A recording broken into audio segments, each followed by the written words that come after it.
Apparition de double, ubiquité, dédoublement, bilocation. Sous ces noms viennent se ranger de nombreux faits observés de tout temps. La bilocation est la présence d'une personne en deux endroits différents en même temps. Elle a été souvent étudiée au XIXe et au début du XXe siècle, notamment par Gabriel Delanne dans son livre « Les apparitions matérialisées des vivants et des morts » ou par Alexandre Aksakov dans « Animisme et spiritisme » ou par Ernest Bozzano dans son ouvrage « Les phénomènes de bilocation ». Il existe de nombreux récits de bilocation. Je vais me limiter à quelques cas, puis je donnerai l'explication à la lumière du spiritisme.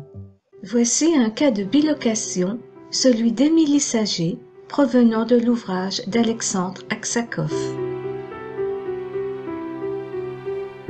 Émilie Saget était institutrice en 1840 dans un pensionnat de jeunes filles.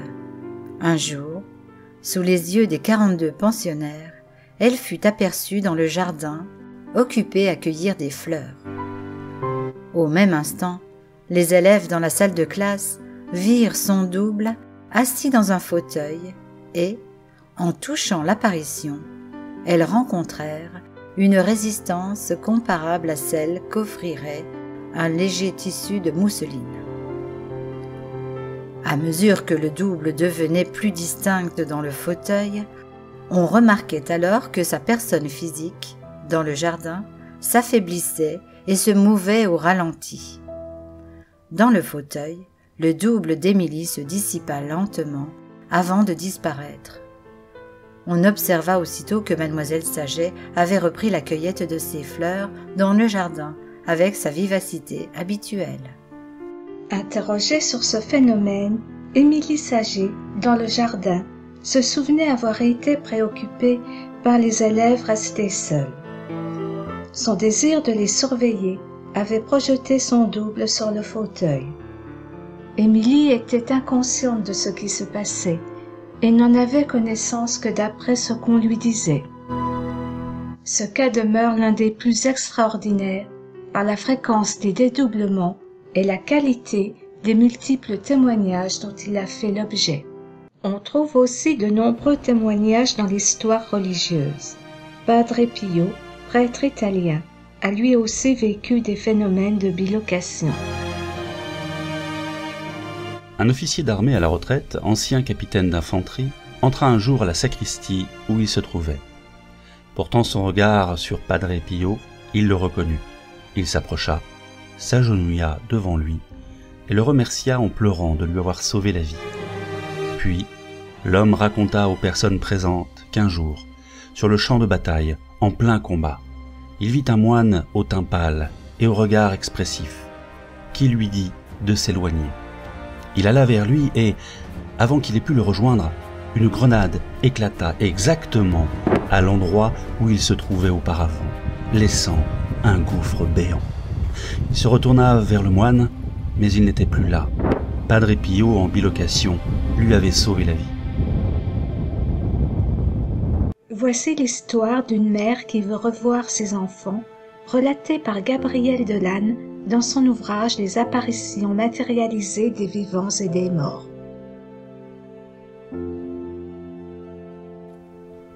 La veille de sa mort, une mère de famille ressentit un grand désir de voir ses enfants qu'elle avait laissés aux soins d'une nourrice habitant à 9 kilomètres.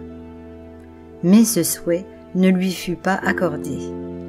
Ce soir-là, elle s'est endormie dans une sorte de coma et, lorsqu'elle se réveilla, elle assura être allée rendre visite à ses enfants. Le témoignage de la nourrice nous confirme que cette même nuit, un peu avant 2 heures du matin, elle avait vu la maman sortir de la chambre voisine de la sienne, où l'un des enfants dormait seul, la porte ouverte, et venir dans la sienne près du lit, où était resté le plus jeune des 2 enfants. Ses yeux remuaient et ses lèvres semblaient parler, mais elle ne disait rien. Puis l'apparition s'évanouit. Voici un témoignage contemporain.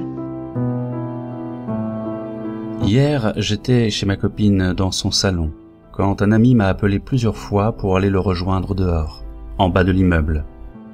Je ne pouvais pas y aller malgré mon envie. J'ai éprouvé alors le fort désir de me dédoubler, lorsque tout à coup je me suis senti partir, et je me suis retrouvé dehors, en face de mon ami qui m'attendait. Il a pu me voir pendant 5 secondes, et quand je suis revenu à moi, j'étais dans le salon avec ma copine. Je ne sais pas ce qui s'est passé, et je ne sais pas comment expliquer cela à mon ami qui était dehors. Toutes ces histoires ont des points communs. Il s'agit de manifestations des fantômes de vivants. Ce phénomène de bilocation faisant apparaître le corps d'un être à 2 endroits à la fois en même temps paraît être une chose impossible si on ne raisonne qu'au niveau de la matière. Pour nous spirites, cette manifestation est explicable. Comment est-ce possible? Le spiritisme nous apprend que nous ne sommes pas seulement un agglomérat de cellules physiques. En effet, le corps humain est composé de 3 parties. Le corps physique, notre enveloppe matérielle soumise aux lois biologiques, l'esprit, élément immatériel, réceptacle du sentiment et de l'intellect, indestructible, et le périsprit, partie double de la matière, composée de cellules semi-matérielles. Il est le lien entre l'esprit et le corps. Il est le véhicule de l'esprit. À la mort, il se dégage avec l'esprit du corps physique. Pour comprendre comment se produit le phénomène de bilocation, il faut connaître les propriétés du périsprit. Le périsprit est étirable et extensible. L'esprit, accompagné de son périsprit, sort du corps physique pour se rendre visible à un autre endroit. Le lien avec le corps physique n'est pas rompu. Ceci explique les cas de bilocation où l'esprit et le périsprit se retrouvent à une grande distance du corps physique, celui-ci continuant sa vie organique. Il peut se détacher momentanément du corps, en particulier dans des instants de perte de vitalité, de léthargie, de somnolence ou de sommeil, ce qui est mis en évidence dans le cas de la mère de famille mourante qui se rend auprès de ses enfants éloignés géographiquement. Une autre propriété du périsprit, la condensation. Dans son état normal, le périsprit est invisible, mais il peut aussi subir des modifications. Il peut se condenser et se rendre visible. Après avoir quitté le corps, il peut atteindre une certaine densité vaporeuse, voire être quasi tangible, ce qui permet au personnage de se faire reconnaître. Lorsque ce périsprit devient moins vaporeux, plus solide, le corps physique s'affaiblit et prend un air languissant. Au contraire, quand le périsprit disparaît progressivement, le corps physique reprend ses forces, comme nous l'a montré Émilie Saget dans son fauteuil et dans le jardin. Ces différents états du périsprit sont le résultat de la volonté consciente ou inconsciente de l'esprit.